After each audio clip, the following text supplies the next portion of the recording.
నమస్కారాలు.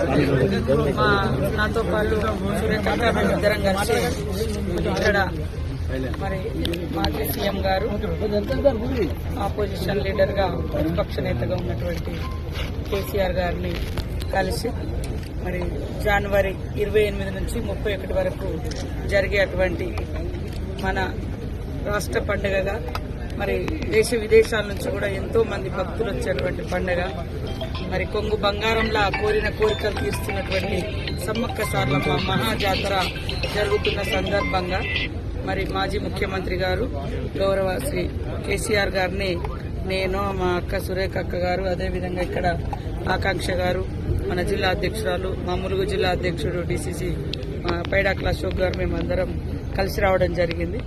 వారు మొన్న అసెంబ్లీలో అందరి ఫ్లోర్ లీడర్లకు అదేవిధంగా ఎమ్మెల్యేస్కి అందరికి కూడా ఆహ్వానం పలకడం జరిగింది. కాబట్టి ఆ రోజు మరి మేము కేసీఆర్ గారు టైం అడగడంతో ఈరోజు వారు మాకు టైం ఇచ్చారు. ఆ టైం ప్రకారం ఇలాంటి రాజకీయ సంబంధాలు కాదు, ఇది ఒక ట్రెడిషన్, ఒక సాంప్రదాయబద్ధంగా నిర్వహించుకునేటువంటి జాతర.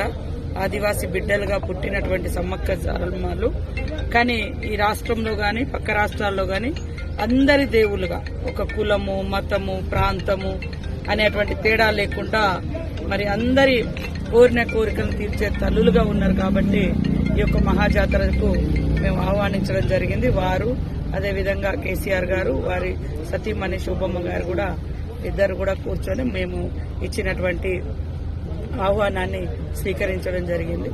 అదేవిధంగా పట్టు వస్త్రాలను కూడా మేము దేవుని తరఫున వారికి అందించడం జరిగింది. వారు కూడా సంతోషంగా స్వీకరించి రిటర్న్ మాకు కూడా ఇద్దరికి చీరలు పెట్టడం జరిగింది. సంతోషం. ఇది రాజకీయాలు మాట్లాడుకునే టైం కాదు, రాజకీయ వేదిక కాదు. ఇది మన రాష్ట్రంలో 96లోనే సమ్మక్క సారలమ్మ జాతరను స్టేట్ ఫెస్టివల్ గా ప్రకటించుకోవడం జరిగింది.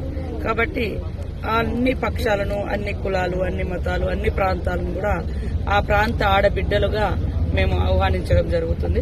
కాబట్టి తప్పకుండా వారు కూడా రావాలని కోరినాం. వారు కూడా సానుకూలంగా స్పందించడం జరుగుతుంది.